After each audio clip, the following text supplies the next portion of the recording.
que eu preciso saber para publicar eticamente um relato de caso clínico em saúde humana. Antes de falar de saúde humana, eu quero falar para vocês que nós temos 3 documentos internacionais que regulamentam as diretrizes internacionais de pesquisa em saúde. A Declaração Internacional dos Direitos Humanos, a Declaração de Helsinki Primordial e, no Brasil, a Carta Circular número 66 de 2018. Professor, por que está falando em saúde animal? Porque nós não podemos desvincular a saúde animal da saúde humana. Mas nós vamos prioritariamente focar, claro, na saúde humana, tá bom? Mas eu preciso falar um pouquinho sobre saúde animal. Então, a partir de agora, nós vamos falar um pouquinho sobre ética em pesquisas, tanto no campo da saúde humana quanto no campo da saúde animal. Vamos falar logo sobre saúde animal para que nós encerremos esse assunto que é de fato muito mais rápido. Eu consultei o Conselho Nacional Brasileiro de Controle e Experimentação Animal exatamente sobre como deve proceder a construção de relatos de casos clínicos em saúde animal. Eles me responderam por e-mail em 2021, tá? Então eu salvei esse e-mail, sempre mostro para vocês, mas eu vou fazer um resumo claro para vocês, tá?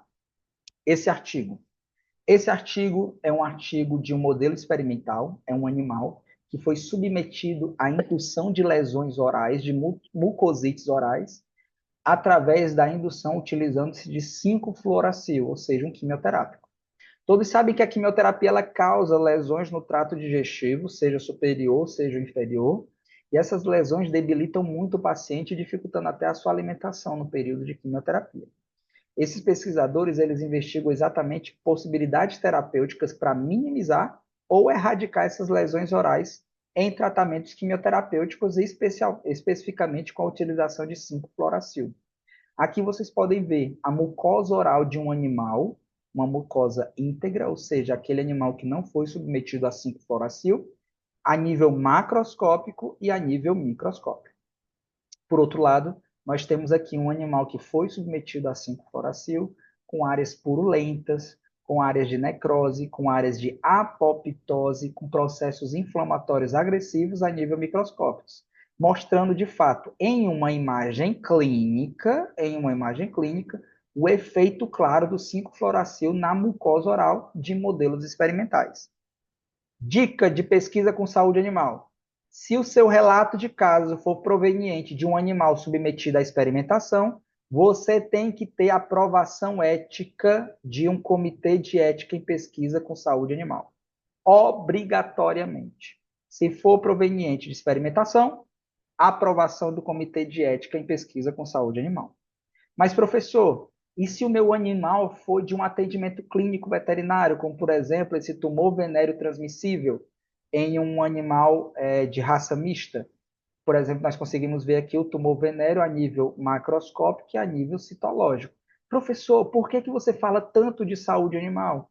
Estava eu no aeroporto, a doutora Lina me informou que teve uma perca de um querido amigo, que ele morreu de raiva humana, de raiva a partir de mordida de cachorro.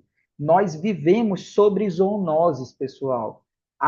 O Covid veio do morcego, o monkeypox veio do macaco. Nós estamos susceptíveis também às doenças que acometem os animais. Então, nunca, jamais podemos desvincular isso. Pode ser que aconteça de você ter a necessidade de fazer um relato de caso clínico de uma doença que aconteceu em um animal e aconteceu numa pessoa. Se essa doença que aconteceu em um animal foi em um animal que não seja de experimentação, seja de uma clínica veterinária, não precisa de aprovação ética em saúde animal. Ok? É só isso que vocês precisam saber sobre relatos de casos em saúde animal. Professor, eu não vou chegar nem perto disso. Eu quero saber mesmo de ética em pesquisa envolvendo saúde humana, seres humanos. Eu vou mostrar um pouquinho de legislação internacional e vou mostrar um pouquinho do que o Brasil preconiza. É claro que cada país tem as suas diretrizes, mas normalmente há um padrão, tá? Eu sei que Angola ainda está crescendo a nível de legislação, em especial em pesquisas clínicas. Eu sei disso, mas com pesquisas com seres humanos já tem muita legislação, principalmente a Lei Geral de Proteção de Dados, que foi em 2011 em Angola. Salvo engano, eu apresentei isso no Congresso recentemente. Falando de pesquisa com seres humanos, a nossa regulamentação internacional e principal, claro que é a Declaração de Helsinki. A Declaração de Helsinki são notas, são as declarações da Organização Mundial Médica, onde ela mostra os princípios éticos necessários para as pesquisas médicas envolvendo seres humanos. Foi uma declaração criada em 1964 na cidade de Helsinki, na Finlândia, e isso vem muito em contra a consolidação da Segunda Guerra Mundial. Constantemente essa declaração ela vem sendo atualizada. A última atualização foi em 2023, em São Paulo, mas ela ainda não está disponível, pois ela está sendo consolidada.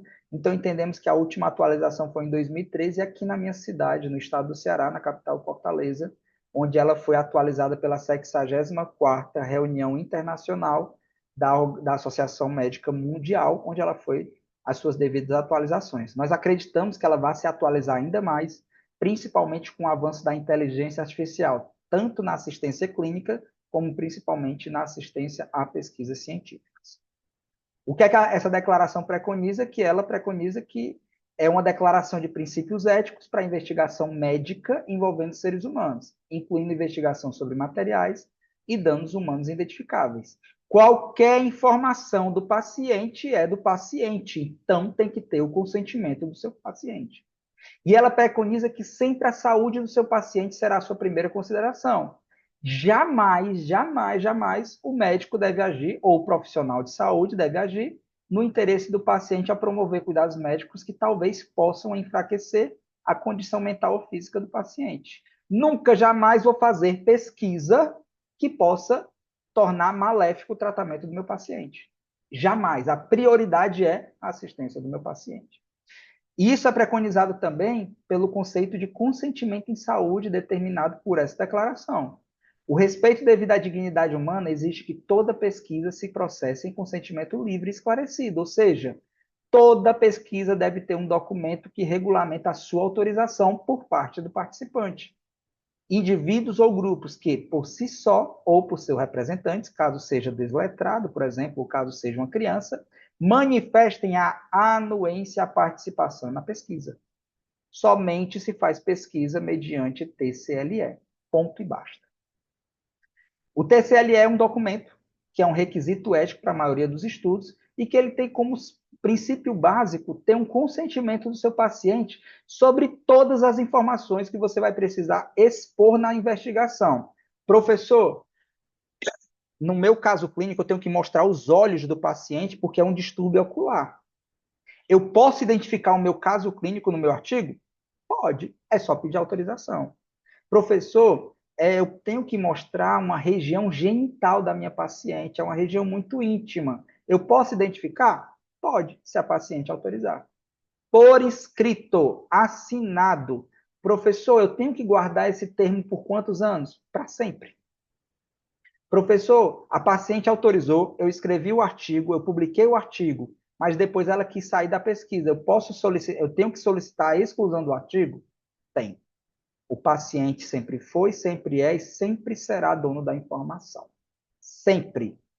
Prioritariamente, claro que você deve manter o anonimato do meu paciente. Professor, respondendo às perguntas do chat antigas, meu paciente morreu. Se o seu paciente morreu, vai atrás de algum parente próximo. Professor, é um paciente que mora muito longe, não tem telefone, não tem informação, não conseguimos contato. Como eu faço para ter autorização para realizar a pesquisa? Pede autorização institucional. Se a instituição não quiser autorização, você não pode escrever o artigo. Professor, o meu paciente morreu e eu quero pedir um termo de dispensa de consentimento livre esclarecido. Vai ter que mandar para o comitê de ética. Vai informar que o paciente morreu, que não tem contato, e o comitê de ética tem que autorizar, por meio de documento oficial, para que você autorize a escrita do artigo científico. Se não tem assinatura, não faça. Se não tem autorização do paciente ou de um representante legal, não publique. Da mesma forma que se não tiver imagem para elucidar o caso, também não publique.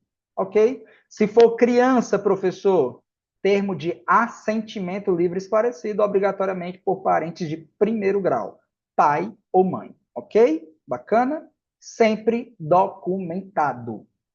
Pela legislação brasileira, nós temos a Carta Circular número 66 de 2018, pessoal.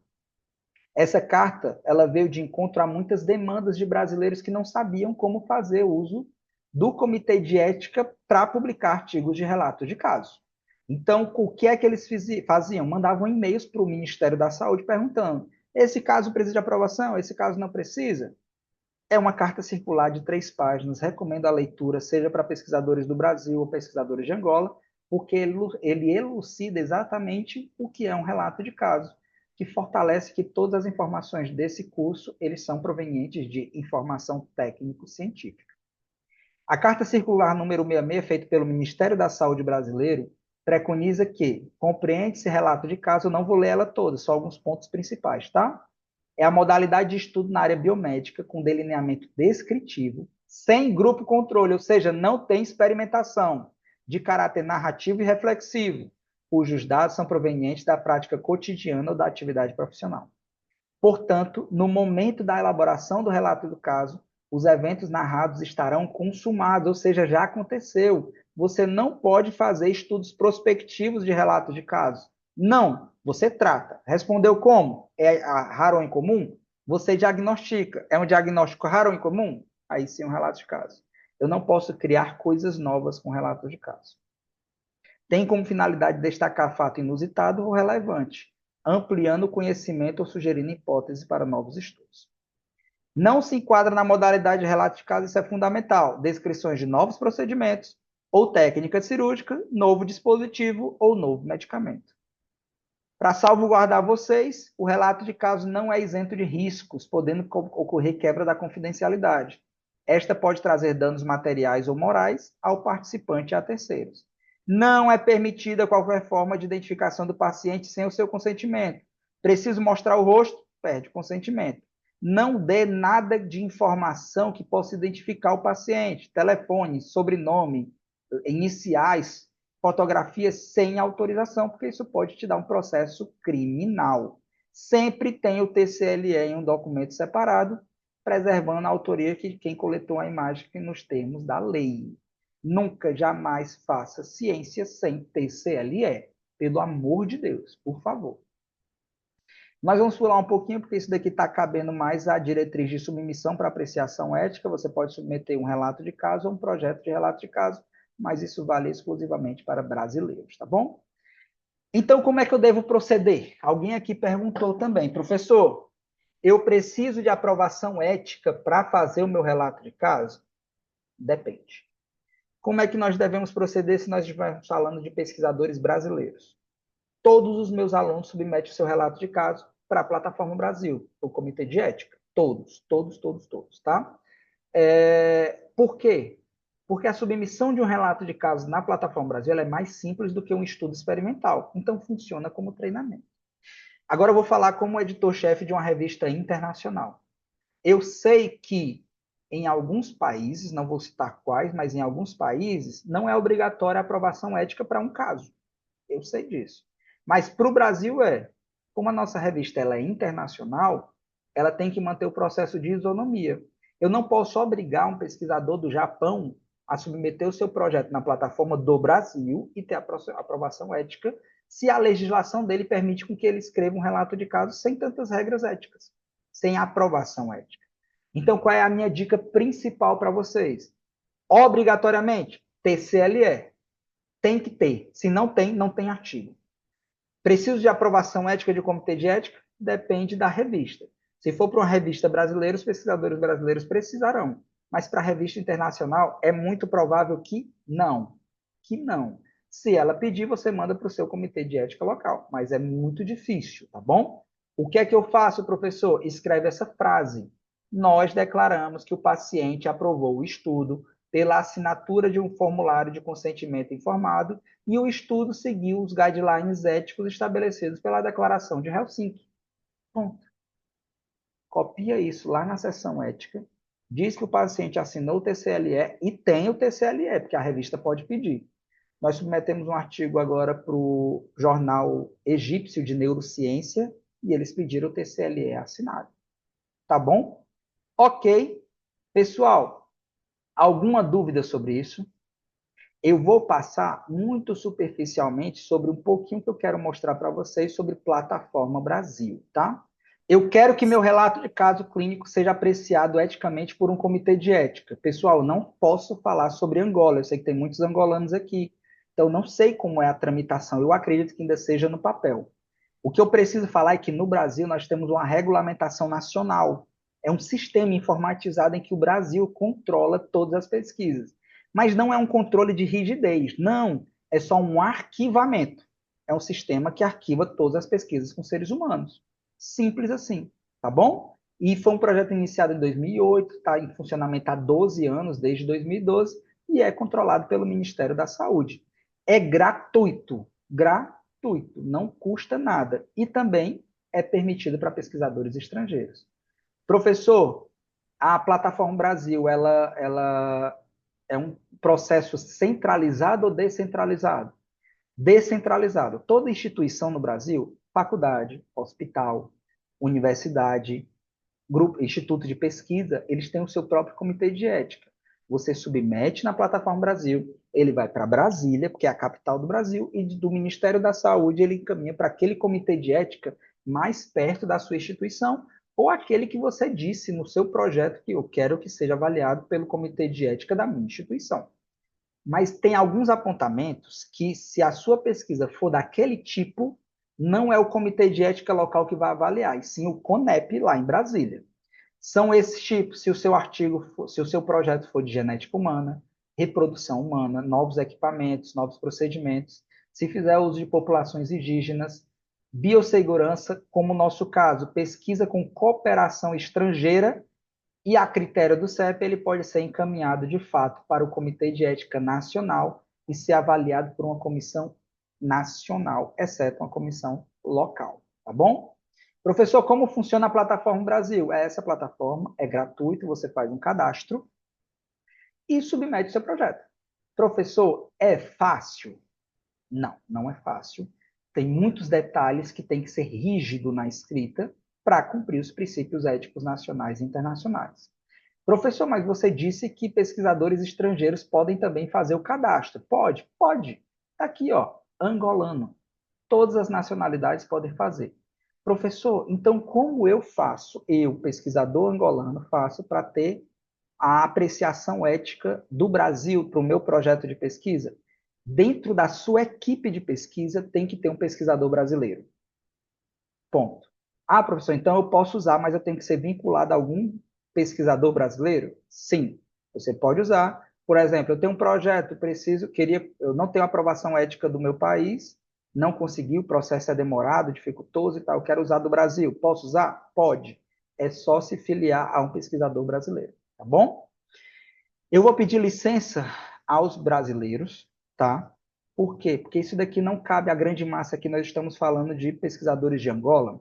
Mas, professor, eu quero aprender a submeter o meu caso clínico na plataforma Brasil e eu sou pesquisador brasileiro. Manda um e-mail para a gente que você vai baixar, perdão, acessa a Brazilian Journal of Case Reports agora e você consegue baixar esse PDF. Esse PDF mostra exatamente os 6 passos que vocês têm para submeter o caso clínico de vocês. Tá bom? É muito tranquilo, ó. Tudo marcado, onde você deve clicar, o que você deve preencher, todas as etapas bonitinha para vocês seguirem todas as abas, tá certo? Não tem erro. Para relato de caso, é só fazer igual. Por exemplo, propósito do estudo, estudo observacional e de braço único. É só copiar e colar. Então, entra lá na nossa plataforma agora, baixa esse PDF, tá? Porque eu quero, ainda tem muita coisa para falar, e principalmente eu quero falar do PubMed ainda para vocês, tá bom? Então, para a gente não se estender muito e não ficar tão carregado o conteúdo para vocês, isso daqui é restrito para pesquisadores brasileiros. Então, entra lá na Brazilian Journal of Case Reports e baixa esse PDF para vocês. Guardem para todos os projetos que vocês forem submeter. O que eu quero mostrar para vocês é isso. Independentemente do país, quais são os documentos que eu preciso ter para me salvaguardar juridicamente, escrevendo um relato de caso?